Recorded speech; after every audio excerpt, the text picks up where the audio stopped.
شروع کرتا ہوں اللہ کے نام سے جو بڑا مہربان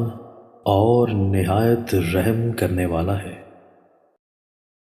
حضرت عبداللہ بن عمرو بن عاص رضی اللہ تعالیٰ عنہ سے روایت ہے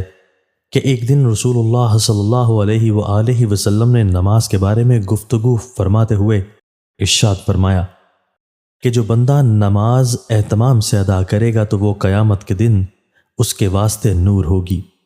جس سے قیامت کی اندھیریوں میں اس کو روشنی ملے گی، اور اس کے ایمان اور اللہ تعالیٰ سے اس کی وفاداری اور اطاعت شعاری کی نشانی اور دلیل ہوگی، اور اس کے لیے نجات کا ذریعہ بنے گی۔ اور جس شخص نے نماز کی ادائیگی کا اہتمام نہیں کیا اور اس سے غفلت اور بے پرواہی برتی تو وہ اس کے واسطے نہ نور بنے گی، نہ برہان اور نہ ذریعہ نجات، اور وہ بدبخت قیامت میں قارون، فرعون، یامان اور مشرکین مکہ کے سرغنہ ابی بن خلف کے ساتھ ہوگا۔ تشریح: مطلب یہ ہے کہ نماز سے لاپرواہی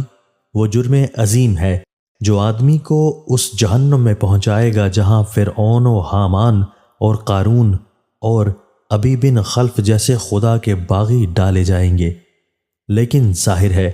کہ جہنم میں جانے والے سب لوگوں کا عذاب ایک ہی درجہ کا نہ ہوگا۔